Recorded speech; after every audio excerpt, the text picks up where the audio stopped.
मिला टाइम्स में खुश आमदीद। मैं हूं शम्स तबरेज़ कासमी। हम आसाम में हैं, आसाम के एक इलाके में गुजर रहे हैं और इस वक्त हम इस वीडियो में आसाम की पॉलिटिक्स पर बातचीत करेंगे। आसाम की पॉलिटिक्स को समझना बहुत ज़्यादा ज़रूरी है क्योंकि आसाम हिंदुस्तान का कश्मीर के बाद दूसरा सूबा है जहां 34% मुस्लिम आबादी है और अगर अगला सेंसस आता है तो मेरे ख्याल में 40% यहाँ मुसलमानों की आबादी हो जाएगी। मेरे साथ है एडवोकेट ज़ीशान अहमद साहब, अब गुवाहाटी हाई कोर्ट में वकील है। इनसे आसाम की पॉलिटिक्स पर बातचीत करेंगे और जानेंगे। फिलहाल गाड़ी ड्राइव कर रहे हैं, हमारी मेज़बानी भी गुवाहाटी में कर रहे हैं, आसाम में कर रहे हैं और हम इस वक्त आसाम के इंटीरियर इलाके में है जो ब्रह्मपुत्र नदी से मिला जुला है। बहरहाल आसाम 3 इलाकों में बटा हुआ है जो पहले हम आपको बता रहे हैं, फिर हम ज़ीशान साहब से बातचीत करेंगे। आसाम एक अपर आसाम कहलाता है, दूसरा मिडिल आसाम कहलाता है और तीसरा लोअर आसाम कहलाता है। इसके अलावा आसाम का मिडिल आसाम में आ जाता है बराक वैली का भी एरिया। जो अपर आसाम का एरिया है वो ओरिजिनल आसामी लोगों का आसाम कहलाता है और वहाँ अक्सरियत आबादी गैर मुस्लिमों की है। जो मुस्लिम आबादी है अपर आसाम में वो सिर्फ 5% है। उसके अलावा मिडिल आसाम की बात करें तो मिडिल आसाम में मुसलमानों की आबादी ऑलमोस्ट 40% है और मिडिल आसाम से ही कटा हुआ बराक वैली है जहाँ मुसलमानों की आबादी 60% है। मिडिल आसाम और बराक वैली अगर दोनों को एक साथ हम मिला दें तो मुसलमानों की कुल आबादी हो जाएगी 55 से 60%, यानी 55 से 60%। और तीसरा नंबर है लोअर आसाम का। लोअर आसाम में बारबेटा, धुबरी जैसे लोकसभा के हल्के आते हैं, अजला आते हैं। यहाँ मुसलमान अक्सरियत में है और 70% से अबव मुस्लिम आबादी है। तो आसाम में मुसलमानों की आबादी 34% से अबव ज़रूर है, लेकिन पूरे आसाम में नहीं है बल्कि आबादी मुख्तलिफ इलाकों में है। जो अपर आसाम है जहाँ तकरीबन विधानसभा की 40 सीटें आती है वहाँ मुसलमानों की जो आबादी है वो सिर्फ 5% है। मिडिल आसाम में मुसलमानों की आबादी 55% है बराक वैली को मिलाकर के, जहां विधानसभा की 40 के करीब सीटें आती है। और जो लोअर आसाम है वहां भी 35-40 सीटें हैं, वहां मुसलमानों की आबादी 70% है। तो मुसलमान यहां अपने वोट बैंक की बुनियाद पर ये बहुत कुछ कर सकते हैं। कांग्रेस की यहाँ जो हुकूमत बनती रही है वो मुस्लिम वोटों की बुनियाद पर ही, लेकिन कांग्रेस ने कुछ ऐसा काम किया जिसकी वजह से UDF का भी क़याम अमल में आया और फिर कांग्रेस के एक और पुराने साथी कांग्रेस छोड़कर चले गए और बीजेपी सरकार बनाने में उन्होंने अहम किरदार अदा किया। इसलिए लोगों के बात समझ में नहीं आती है कि आसाम जहां 35% मुस्लिम आबादी है वहां बीजेपी की सरकार कैसे बन गई। दरअसल 2016 में कुछ ये हुआ था कि शुरू से कांग्रेस यहां सरकार बनाती हुई आ रही थी। बीच में 10 सालों के लिए आसाम गण परिषद की भी सरकार बनी, लेकिन बीजेपी को आसाम में कदम जमाने का मौका नहीं मिल सका। बीजेपी ने 2016 में जो सरकार बनाया तो कोई इस बुनियाद पर नहीं कि बीजेपी की जो फिरका परस्ती वाली राजनीति है उसकी बुनियाद पर उसे वोट मिला, बल्कि बीजेपी में हेमंत बिस्वा शर्मा चले गए। उन्होंने पूरे कांग्रेस को जो अपर आसाम में है बीजेपी की तरफ मोड़ दिया और जो लोअर आसाम और जो मिडिल आसाम था, मुस्लिम एरिया था, मुस्लिम वोट थे, यहाँ हुआ क्या कि मुसलमानों का जो वोट 2 जगह तकसीम हो गया, एक AIUDF में और दूसरी तरफ कांग्रेस में, और जिसकी वजह से कहीं पर 400, 500, 1000 के वोटों के फर्क से बीजेपी को जीत मिली, AJP को जीत मिली और उनकी सरकार बन गई। अब 2021 में दोबारा यहाँ चुनाव हो रहा है। 2 फेज का चुनाव हो चुका है, तीसरे फेज में चुनाव होगा 6 अप्रैल को। अब यहाँ इस मरतबा कोशिश है कि सरकार बनेगी कांग्रेस और AIUDF की अलायंस की, लेकिन इस मरतबा भी कांग्रेस की कुछ शरारतें भी हो रही है। वो अपनी जगह लेकिन कांग्रेस की जो शरारतें हैं वो अपनी जगह है, उन पर हम बातचीत नहीं करेंगे क्योंकि कांग्रेस की कोशिश होती है लोकल या छोटी पार्टियों को ख़त्म करना। हमारे साथ हैं एडवोकेट ज़ीशान साहब, उनसे हम बातचीत करेंगे आसाम की पॉलिटिक्स के बारे में, सियासत के बारे में, क्या जोग्राफिया क्या है और कैसे बीजेपी कांग्रेस के अलावा कोई और पार्टी भी तरक्की कर सकती है, किस बुनियाद पर लोग यहाँ वोट करते हैं, यहाँ के इश्यूज़ क्या है, यहाँ मुसलमानों की आबादी इतनी कैसे बढ़ी, इसको भी जानना ज़रूरी है। ये तारीख़ हम आपको बता देते हैं। वहाबुद्दीन खिलजी नाम के एक शख्स ने बहुत पहले 12वीं सदी में इस पर आसाम के इलाके पर हमला किया और दरअसल आसाम से गुजरकर चीन पहुँचना चाह रहे थे, तो आसाम को भी उन्होंने फतह करने की कोशिश की। कई मुग़ल फ़ौजी अफसरों ने भी आसाम को फतह करने की कोशिश की। गुवाहाटी पर वो हमलावर हुए, कभी कामयाबी मिली, कभी नाकामी भी मिली और उसी दौर से यहाँ इस्लाम भी आना शुरू हो गया। कई बुजुर्ग आए और उन्होंने इस्लाम की तबलीग की और अच्छे खासे मुसलमान यहाँ हो गए। उसके बाद आज़ादी से बहुत पहले बांग्लादेश से भी कुछ लोगों के यहाँ लाया गया काम करने के लिए। इसके अलावा बिहार मुख्तलिफ इलाकों से लाया गया और वो सब के सब जो आए थे मुख्तलिफ इलाकों से, सब आसाम के ओरिजिनल शहरी हो चुके हैं और ज़्यादातर मुसलमानों की आबादी ब्रह्मपुत्र नदी के किनारे आबाद है। अब मुसलमानों की इतनी बड़ी तादाद बीजेपी को बर्दाश्त नहीं होती और इसलिए RSS ने यहाँ 1980 की दहाई में एनआरसी का खेल शुरू किया कि एनआरसी कराया जाए और जो मुसलमान हैं उनको बाहर किया जाए, लेकिन उसमें भी कामयाबी नहीं मिली क्योंकि 19 लाख लोग जिनका एनआरसी के फाइनल लिस्ट में नाम नहीं, उसमें सिर्फ 4 लाख मुसलमान हैं, बाकी सारे गैर मुस्लिम हैं। तो हमारे साथ हैं एडवोकेट इरशाद अयूब ज़ीशान साहब। इनसे कहेंगे ज़रा सा गाड़ी कहीं पर लगाइए और अपनी बात रखिए, अगर गाड़ी चलाते हुए बोल सकते हैं तो कुछ आसाम की सियासत के बारे में बोलिए कि आसाम की सियासत में इस वक्त क्या हो रहा है, क्या आसाम का जोग्राफिया है। जी अभी फ़िलहाल देखा जाए तो बीजेपी तो 2016 में आए, उस समय मोदी वेव जो था पूरा इंडिया में दिख गया था, तो उस हिसाब से बीजेपी असम में भी आई। और मेजर इश्यू था उस समय बीजेपी ने वादा किया था कि यहाँ पे जो बांग्लादेशी जो बोलते हैं, जो हम लोग मुसलमानों को कोई बांग्लादेशी बोलते हैं वो लोग बीजेपी से, तो उन लोग को बाहर करना। एक्चुअली कितना बांग्लादेशी है क्या है उस पे बात ना करके सब जो मुसलमान है वो बांग्लादेशी है, बाहर से आए हैं, उनको निकालना। तो ये बोल के हिंदू वोट एक तरफ करके वोट पोलराइजेशन करके यहाँ पे बीजेपी सरकार आई। लेकिन इस बार इस दफ़ा इलेक्शन में ये हो रहा है कि जो उन्होंने वादा किया था अभी वादा खिलाफी किया है बीजेपी ने, क्योंकि यहाँ से किसी को तो निकाल नहीं पाए, एनआरसी लाए वहाँ पे, तो ये प्रमाण हो गया कि यहाँ पे कोई बांग्लादेशी वैसा इतना जितना सोचे थे उतना नहीं है। 19 लाख निकला, जैसे कि आप बता रहे हैं कि 19 लाख में सिर्फ 4 लाख मुसलमान है, बाकी सब नॉन मुस्लिम है। तो अभी फ़िलहाल 2016 का इलेक्शन में वो लोग नया 2021 का इलेक्शन में वो लोग नया इशू लेके आए हैं कि इस बार ये जाति माटी बेटी बचाओ। तो जाति का मतलब है जो कल्चर बचाओ। तो कल्चर का क्या है, इस बार असमीज पीपल का सेंटीमेंट खींचना चाह रहे हैं, लेकिन वो भी फेल है बिकॉज का जो आया है CAA सिटीजनशिप अमेंडमेंट बिल, उससे ये साबित हो गया कि जो बंगाली हिंदू है उनको यहाँ पे लाएंगे। अगर बंगाली हिंदू को यहाँ पे लाएंगे बाहर से, बांग्लादेश से, पाकिस्तान से, कहीं से भी, तो क्या होता है यहाँ असमीज माइनॉरिटी हो जाएंगे। तो उस हिसाब से तो असमीज को वो लोग ठग रहे हैं। तो इस हिसाब से 2021 में बीजेपी को बहुत ही भारी नुकसान उठाना पड़ेगा। और यहाँ पे कांग्रेस की ज़ीशान साहब ये बताइए कि 2016 में जो बीजेपी की सरकार बनी, क्या मेन रीजन था, किस तरह बन गई सरकार? वही मैं बोल रहा हूँ कि वोट पोलराइजेशन करके है ना, और इधर जो मतलब वोट जो तकसीम हुआ AIUDF और कांग्रेस का, जिसका उन्हें फायदा मिला। जी ये कांग्रेस और UDF हम लोग उस समय बहुत ट्राई किए थे कांग्रेस के साथ कि एक अलायंस बन जाए, नेशनल लेवल में एक बातचीत भी हुई थी, लेकिन कुछ कारण की वजह से फेलियर हो गया वो बातचीत। तो अभी फ़िलहाल वो कांग्रेस के साथ अलायंस की वजह से जो यूनिटी है वो बरकरार है और इस बार इंशाल्लाह कांग्रेस की सरकार बनती हुई। ज़ीशान साहब, असम में हम देखें तो 126 विधानसभा की सीट है। आपके ख्याल में 126 विधानसभा सीट में से कितनी सीट ऐसी है जहां मुस्लिम वोट असरअंदाज होता है? देखिए मेजोरिटी आप बोल सकते हैं 40 सीट्स में मेजोरिटी है। 40 सीट में मुसलमानों की मेजोरिटी है, मतलब 50% से अबव। यस, और बाकी 12 सीट आप पकड़ लीजिए जहाँ पे मेन फैक्टर है मुसलमान है, 40% है।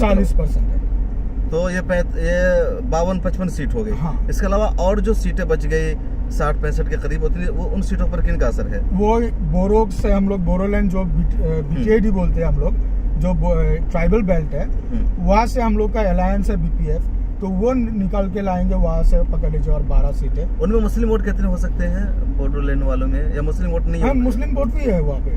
तो एक बड़ी बात है, देखिए आसाम में विधानसभा की कुल 126 सीटें हैं और 126 सीटों में जैसा कि ज़ीशान साहब कह रहे हैं कि 40 सीट मुस्लिम मेजोरिटी है। मुस्लिम मेजोरिटी का मतलब आप समझ रहे हैं कि 50% से अबव मुस्लिम वोट वहाँ है। तो जिसको 50% वोट जाएगा उसकी जीत 100% यकीनी होती है, कोई दो राय नहीं होती, चाहे जितना भी लोगों का वोट तकसीम हो जाए। और दूसरी बात 12-15 सीट कह रहे ऐसी है जहां मुस्लिम वोट मैन फैक्टर मतलब 40% के करीब है। तो 40% भी बहुत अहम है। उमूमन जिसकी जीत होती है किसी भी कैंडिडेट की तो उनको 30-35% वोट मिलता है, इतना वोट जिसके खाते में जाता है उसकी जीत हो जाती है। तो कुल मिलाकर के 60-65 सीटें ऐसी है जहां मुस्लिम वोट अहम किरदार अदा करते हैं, हम रोल निभाते हैं। और आसाम में सरकार बनाने के लिए चाहिए 63 सीटें, तो कहीं ना कहीं मुसलमान अहम रोल अदा कर सकते हैं। और यही वजह है कि बीजेपी इस मरतबा AIUDF और कांग्रेस के अलायंस से बहुत ज़्यादा बखला हुई है। वजह क्या है, ज़ीशान साहब इस पर बातचीत करेंगे कि 60 या 55 सीटें तो कंफर्म है कि मुसलमानों के वोट से ही किसी की जीत होती है। और 2016 में हुआ यह था कि AIUDF और कांग्रेस के दरमियान अलायंस नहीं था, तो इन सीटों पर धोखा से बीजेपी मामूली मार्जिन से निकल गई। अब जब अलायंस हो गया तो बीजेपी घबराई हुई है, उसकी सरकार बननी मुश्किल है, क्योंकि जो पोलराइजेशन की सियासत वो कर सकती है ज़्यादा अपर आसाम में, जहां 40 सीटें हैं, और 40 सीटें पूरी तो बीजेपी ला भी नहीं सकती। इस बार तो कांग्रेस में प्रियंका गांधी, राहुल गांधी ने भी बहुत मेहनत की, तो उनकी भी कुछ सीटें वहाँ आएंगी। तो इसलिए बीजेपी बार बार राहुल गांधी से ज़्यादा मौलाना बदरुद्दीन अजमल को टारगेट कर रही है। जब भी अमित शाह किसी रैली में खिताब करते हैं तो कहते हैं आपको मोदी चाहिए या अजमल चाहिए। कल की बात है, कल हम जिस इलाके से हम गुजर रहे हैं, इस इलाके में एक जगह है, क्या उस जगह है जहाँ राहुल गांधी, दिमपुर, और जहाँ अमित शाह है, हाजो। तो वहाँ अमित शाह ने आकर के कहा कि आपको आत्मनिर्भर आसाम बनाना है या मौलाना निर्भर आसाम बनाना है। मतलब वो यहाँ तक गिर गया अमित शाह कि डायरेक्ट मौलाना बदरुद्दीन अजमल के नाम पर लोगों को डरा रहे हैं, खौफजदा कर रहे हैं, ये बताने की कोशिश कर रहे हैं कि मौलाना बदरुद्दीन अजमल अगर आसाम में आ जाते, मतलब अगर बीजेपी के अलावा कांग्रेस UDF की सरकार बन जाती है तो आसाम में दहशतगर्दी शुरू हो जाएगी, फितना शुरू हो जाएगा, हिंदुओं का वजूद खतरे में पड़ जाएगा। हालांकि जो हिंदू है वो मौलाना बदरुद्दीन अजमल को एक भगवान के रूप में देखते हैं। मैं गया हूँ, बहुत सारे रिपोर्ट्स में आपके लिए लेकर भी आया हूँ, पहाड़ी इलाकों में गया, जो नेपाली हिंदूज रहते उन इलाकों में गया, ट्राइबल्स के यहाँ गया जो हिंदूज है, और दीगर इलाकों में, उन सब का बैक जुबान होकर यही कहना है कि मौलाना बदरुद्दीन अजमल हर मुश्किल में, हर मुसीबत की घड़ी में हमारे काम आते हैं, हमारी मदद करते हैं। अजमल फाउंडेशन या मरकजुल मारिफ जो ऑर्गेनाइजेशन उनकी सरपरस्ती में है, उनके ज़रिए हमें रिलीफ पहुंचती है। उनके बच्चों को मौलाना अजमल के कॉलेजेस में फ्री में तालीम दी जाती है। मौलाना अजमल ने आसाम में 26 कॉलेजेस कायम कर रखे हैं, 45 से ज़्यादा स्कूल्स है, दीगर इदारे छोटे मोटे, सुपर 40 है जहाँ कोचिंग कराया जाता है। इसके अलावा उनके कई सारे हॉस्पिटल्स है, और इन सब में बगैर भेदभाव के सबका इलाज होता है, सबको तालीम दी जाती है। तो इन सब की वजह से भी हिंदुओं का अच्छा खासा वोट मौलाना बदरुद्दीन अजमल को मिल रहा है, मुसलमानों का तो मिल ही रहा है उन्हें कई बुनियादों पर। तो इसी बुनियाद पर पहले कांग्रेस मौलाना बदरुद्दीन अजमल को टारगेट करती थी, परेशान करती थी, उन्हें बीजेपी का एजेंट बताती थी, और अब बीजेपी या अमित शाह उनका खौफ दिला रहे हैं। लेकिन आसाम के लोगों का फैसला क्या होगा तो रिजल्ट बताएगा। कुछ कहेंगे ज़ीशान साहब इस बारे में? जो हॉस्पिटल का बात आपने निकाला है, हॉस्पिटल में हम लोग का 50% से एबव बेनिफिशियरी नॉन मुस्लिम है। जो फ्री ट्रीटमेंट मिलता है हम लोग का हम हॉस्पिटल में, रुजाई में जो है, उसमें 50% से एबव नॉन मुस्लिम हॉस्पिटल में, नॉन मुस्लिम। अभी पिछले दिनों सुपर 40 का जो रिजल्ट आया था उसमें भी 40 बच्चे अच्छे खासे रिजल्ट आए, उसमें भी नॉन मुस्लिम थे। हाँ, नॉन मुस्लिम थे, उसमें भी 6 या 7 बच्चे नॉन मुस्लिम थे। हमारे साथ पीछे बैठे हैं शहजुर रहमान, मिला टाइम्स के गुवाहाटी में ब्यूरो चीफ है। शहजुर रहमान भाई, आप जो बीजेपी जो बार बार मौलाना अजमल के नाम पर सियासत कर रही है, क्या कहेंगे आप इस बारे में कि क्यों ऐसा हो रहा है? एक्चुअली बात यह है कि जो जब से कांग्रेस और AIUDF का गठबंधन शुरू हुआ, तब से बीजेपी को ये लगा कि इस बार हम लोग यहाँ पे आसाम में सरकार नहीं बना पाएंगे। अगर बीजेपी, कांग्रेस और AIUDF और बाकी सब जितने सारे पार्टी से CPI तो उन लोगों का डर लग रहा है कि दोबारा हम लोग सत्ता में नहीं आ पाएंगे। अगर हम वोट पोलराइजेशन करना है तो बदरुद्दीन अजमल को टारगेट करना पड़ेगा, क्योंकि वो लोग ये चाहते हैं कि बदरुद्दीन अजमल जो है वो आसाम का मुस्लिम का एक चेहरा है। शहजुर रहमान भाई, आप कह रहे हैं कि जब UDF कांग्रेस का अलायंस हुआ है तो जो बीजेपी वाले हैं वो बहुत ज़्यादा एग्रेसिव हो गए मौलाना के खिलाफ, तो क्या उसका कुछ असर पड़ सकता है क्या?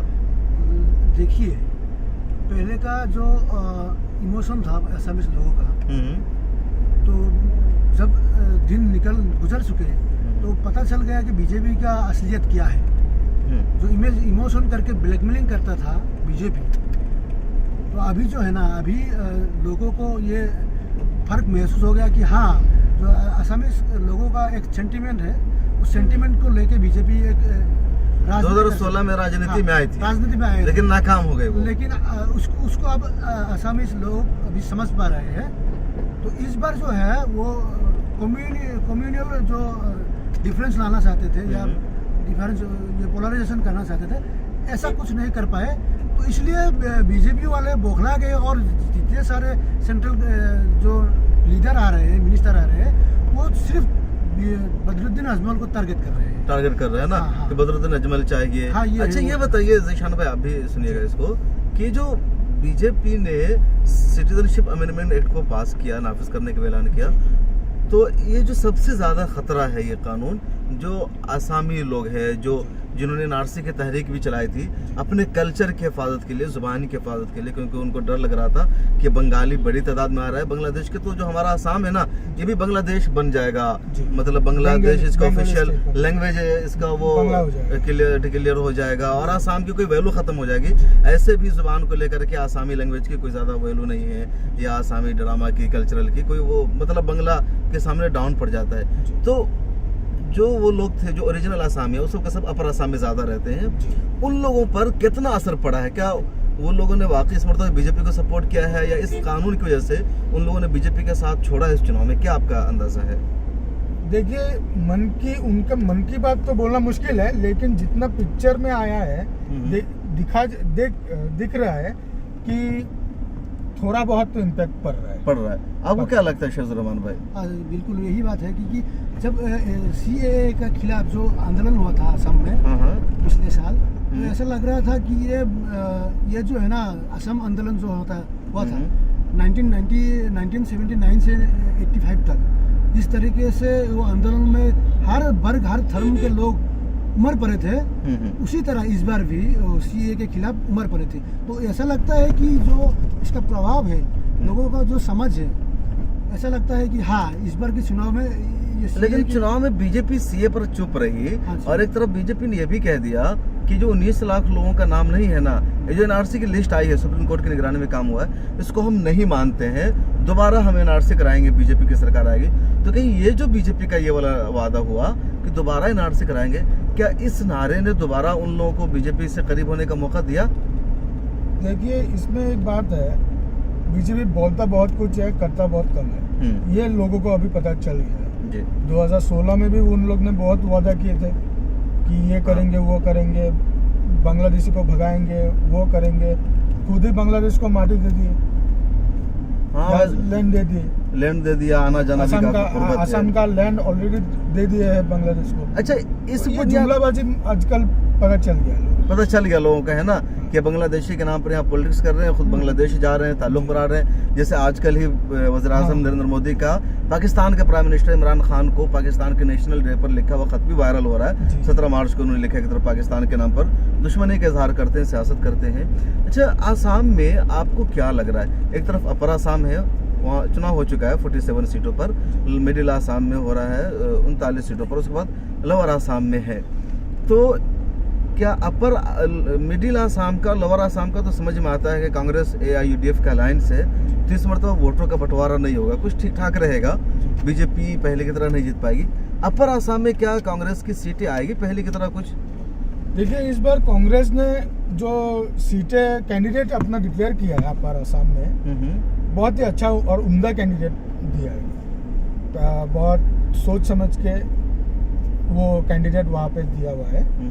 तो लग तो यही रहा है कि आगे से बहुत बेहतर होगा जी। और आपको क्या लगता है शेखुर रहमान भाई? हाँ, यही बात है कि देखिए, जो नया अभी जो पॉलिटिकल पार्टी, दो नया पॉलिटिकल पार्टी गठन हुआ है असम में, राजद दल और एक है जो असम जातीय परिषद। हाँ, ये दो जो पॉलिटिकल पार्टी है, उसका जो प्रभाव है ज़्यादा से ज़्यादा, बेसिकली जो असम जातीय परिषद है, उसका प्रभाव अपर असम में ज़्यादा है। अगर उसका रिजल्ट लोगों के कहने के जरिए ठीक ठाक रहेगा, तो क्षति जो करेगा बीजेपी को करेगा। अच्छा, बीजेपी अपर असम को सपोर्ट, अपर असम में। अच्छा, ये बताइए, असम में एक तरफ तो कांग्रेस UDF हो गया, इसके अलावा जो कई रीजनल फ्रंट है या पार्टी है यहाँ, इसमें एक बोडोलैंड है, तो बोडोलैंड कांग्रेस के साथ है इस बार? हाँ, नहीं, BPF जो है, BPF जो BPF, हाँ, BPF उसके बारे में जरा पोलैंड बताइए। पीपल्स पार्टी जो है, हाँ और पिछले साल तो बीजेपी में था वो लोग, हाँ। लेकिन इस बार कांग्रेस के साथ वहाँ का कितनी सीटों पर इसका प्रभाव है? इसका तो लगभग तो ऐसे तो 12 सीटें हैं उसमें। मतलब अलायंस में 12 सीट मिली है इनको, हाँ हाँ, लेकिन प्रभाव ऐसे कितना सीटों पर इनका है? उनका जो पिछली बार 8 सीटों में 8 सीटों पर। हाँ हाँ, पिछली बार कितने में जीत मिली थी इनको? पिछली बार 14 नहीं बीपीएफ को। 12 अच्छा 12 सीटों पर जीत मिली थी। और एक और कौन है बीपीएफ के अलावा रीजनल पार्टी जिनका प्रभाव है? यूपीपीएल यूपीएल हुआ, ये नया बना है क्या? नया बना। तो इनका कितनी सीटों पर प्रभाव है और किस इलाके में?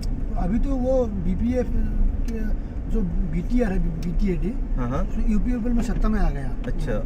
काउंसिल जो इलेक्शन था काउंसिल का, हम्म। परिषदीय निर्वाचन, तो यूपीपीएल सत्ता में आए तो उनका प्रभाव अभी ज़्यादा है बीपीएफ से। अच्छा। लेकिन जो गठबंधन है बीपीएफ कांग्रेस एडीएफ, तो ऐसा लगता है कि वो लोग भी कुछ अच्छा रिजल्ट कर पाएंगे। उसका भी गठबंधन कांग्रेस के साथ ही है। कांग्रेस के साथ। बीजेपी का जो गठबंधन है उसमें बीजेपी है, एनडीए में एजीपी है, उसके अलावा और कौन है गठबंधन? यूपीपीएल है। यूपीपीएल आ गया, सम्मिलित जनशक्ति जो ये अपर असम में है, वो उसके साथ है। इसका कितना सीटों पर प्रभाव है? उसका 2 या 3 सीटों में। अच्छा 2 या 3 सीटों पर। हाँ। इसके अलावा और कौन है उस अलायंस में बड़ी पार्टी? वो राभा असम में है, राभा असम जोतो संग्राम हाँ हाँ। समिति बोल के एक है, तो वो ग्वालपारा बोकोस है, उसमें ज़्यादा है, थोड़ा बहुत है, थोड़ा बहुत है, राभा ज्यादा असम नहीं। में, हाँ तो मतलब एनडीए में जो है उसमें के असम गण परिषद अहम है, हाँ अहम है। उसका कितना सीटों पर प्रभाव पड़ेगा असम गण परिषद का? इस बार तो पहले से कम होगा। पहले से कम होगा। कम होगा। पहले 2016 में हाँ। ज़्यादा था, 14 सीटें मिले थे। हाँ, इस बार तो और कम उसके होगा। उससे भी कम होगा इस बार। इस बार उससे कम होगा। हाँ। अच्छा, जिस तरीके से आप लोग बता रहे हैं, तो अगर AIUDF और बीपीएफ और एक अलग से मिलकर के अलायंस बनाए तो और अच्छा खासा असर पड़ सकता है ना, रीजनल पार्टियों को मिलकर के। बिल्कुल। तो ये आसाम का पूरा सियासी तज्जिया है जो हमारे जो आसाम के दोस्त थे वो लोग बता रहे हैं, बातचीत कर रहे हैं कि आसाम में इस तरह के। अच्छा, ये एक आखिरी बात करके इसको ख़त्म करेंगे।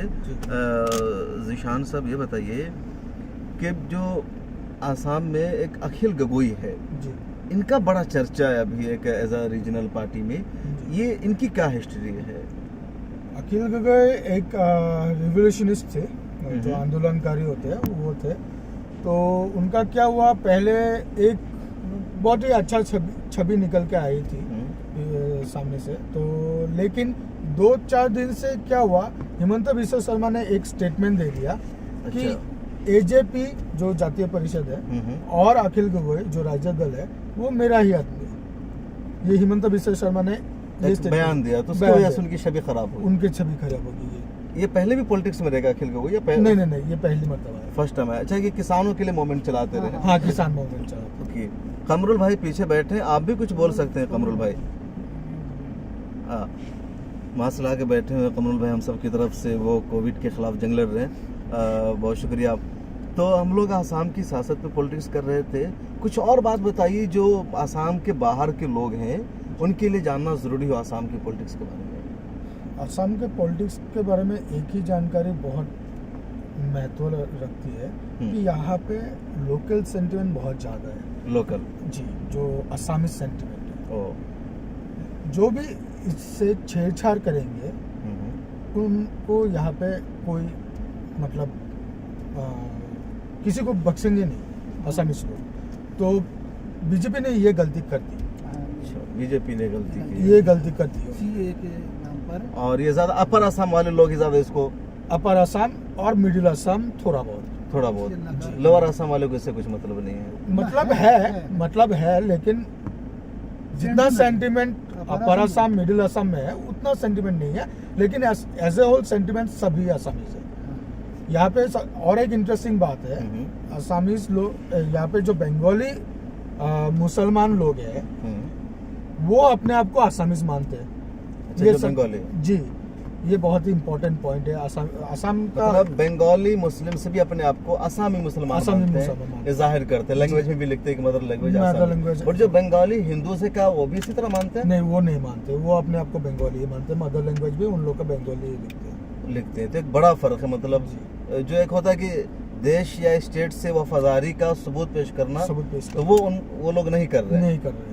लेकिन बंगाली मुसलमान ये देश प्रेम और ये जाति प्रेम उनके अंदर बहुत ज़्यादा है। हाँ, इस मरतबा मैं एक बात बताना चाहूँगा। हाँ बोलिए ना।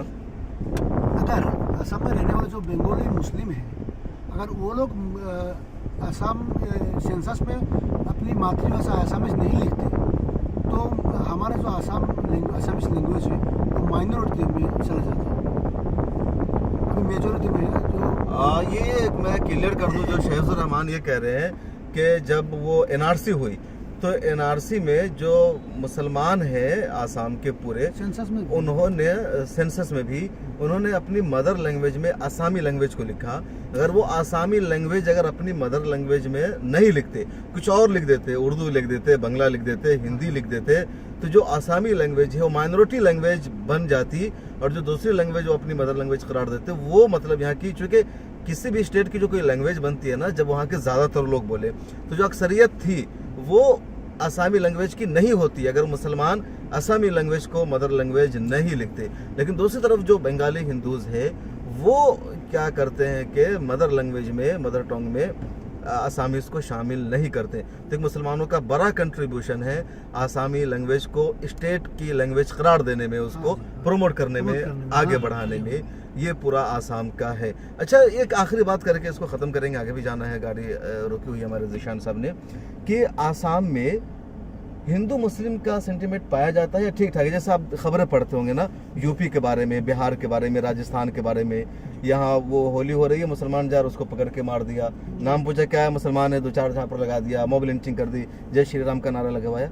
आसाम में भी ऐसा कुछ हुआ या ठीक ठाक है सब? फिलहाल अभी तक उतना ज़्यादा नहीं है, लेकिन बीजेपी आने के बाद ये थोड़ा करके ये आने लग रहा है। अभी तो हुआ तो नहीं है, अभी तक कुछ नहीं। 5 साल की हुकूमत थी, ठीक ठाक था। हाँ। लेकिन एक दो मरतबा ऐसा कुछ हुआ था। क्या? एक ऐसा हुआ था जो विश्वनाथ में हुआ था। एक मुस्लिम आदमी को, बुजुर्ग आदमी को वो सुअर का गोश्त खिला दिया था बाजार में। अच्छा, कहाँ हुआ था ये?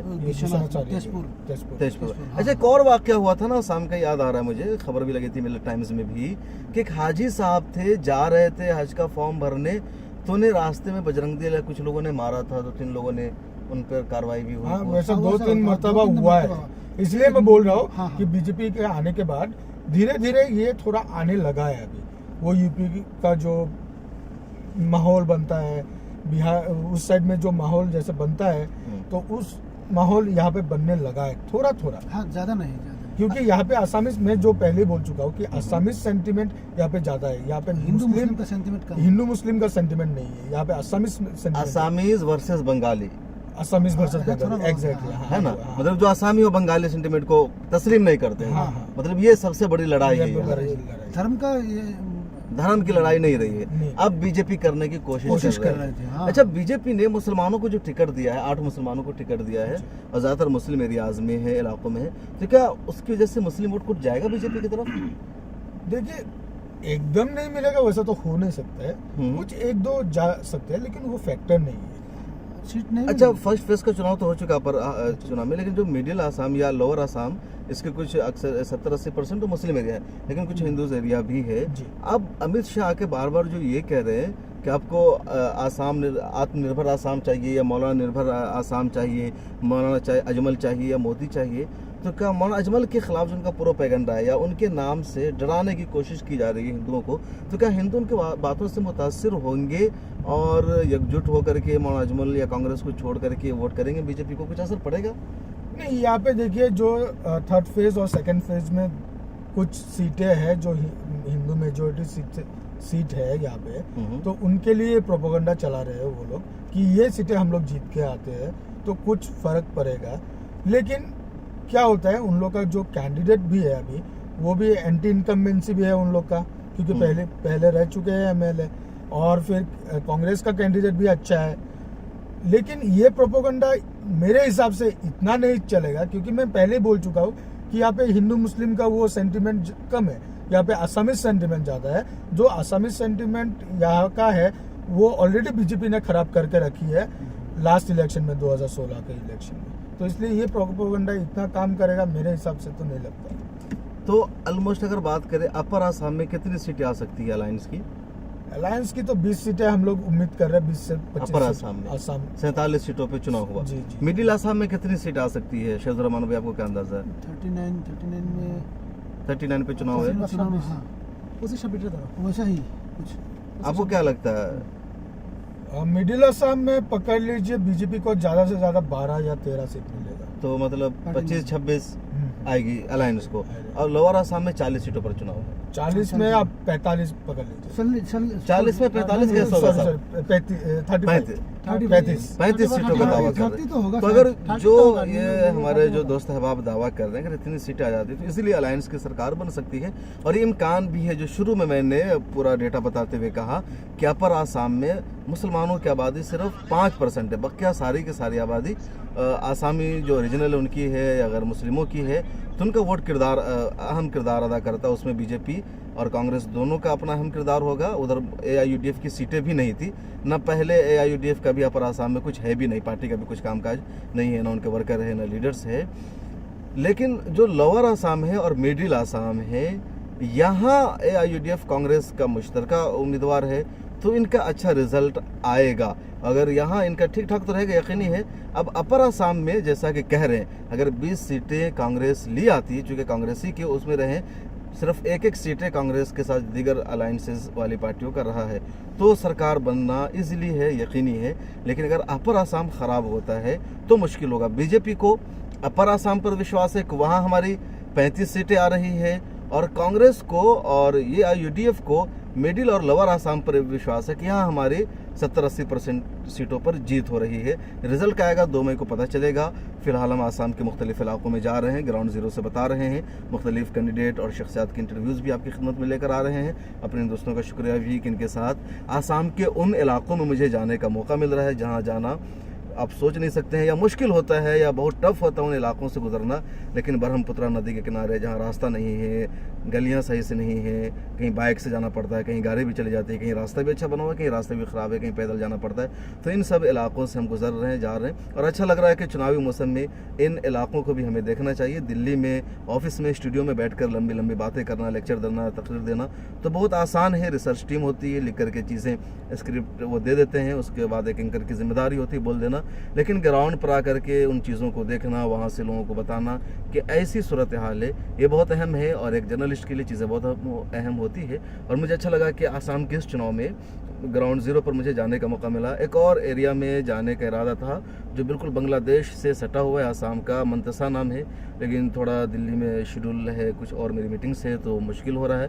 प्रेस क्लब ऑफ इंडिया का भी चुनाव है तो वहाँ नहीं जाना हो पा रहा है, लेकिन कोशिश करेंगे इस बीच में या अगले किसी चुनाव में वहाँ भी जाएँ और वहाँ से बताएं कि क्या वो मामला था जिसकी बुनियाद पर मुसलमानों को टारगेट किया गया कि लोग बांग्लादेश से आए हुए हैं। हालांकि 1971 के बाद तो मुसलमान बिल्कुल भी बांग्लादेश से नहीं आए हैं, और जो आए हैं वो हिंदू है, मुसलमान बिल्कुल भी नहीं आए हैं। और मौलाना बदरुद्दीन अजमल का, जिनको ख़ास तौर पर बीजेपी वाले इसलिए बदनाम करते हैं कि उन्होंने बांग्लादेशी मुसलमानों को यहाँ ला करके भर दिया। उनका एक बयान बहुत मशहूर है कि अगर कोई भी मुसलमान बॉर्डर को क्रॉस करता है तो वहीं पर उसे शूट कर दो, यानी shoot at site, shoot and site उनका। हालांकि मुसलमान भी उनसे नाराज़ हुए थे कि आपने ऐसा क्यों कहा, लेकिन उन्होंने एक हिम्मत करके कहा कि आप मुसलमानों को बदनाम कर रहे हैं, बांग्लादेशी है। इन लोगों की डिमांड भी थी कि आप NRC कराइए, पता चल जाएगा कि कौन बंगाली है, कौन बिहारी है, कौन बांग्लादेशी है या कौन ओरिजिनल है।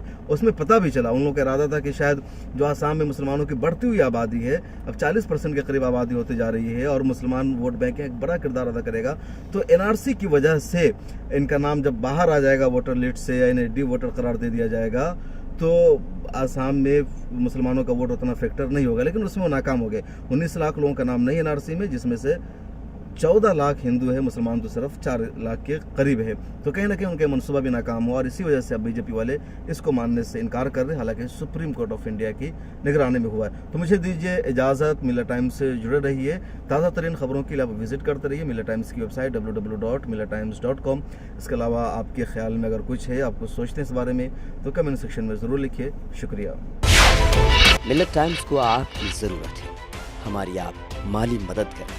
हर महीने सिर्फ 100 रुपये और 1 साल के लिए एक साथ सिर्फ 1000 रुपये। रकम भेजने के लिए यहाँ दिए गए फ़ोन पे, गूगल पे और पेटीएम नंबर का इस्तेमाल कर सकते हैं।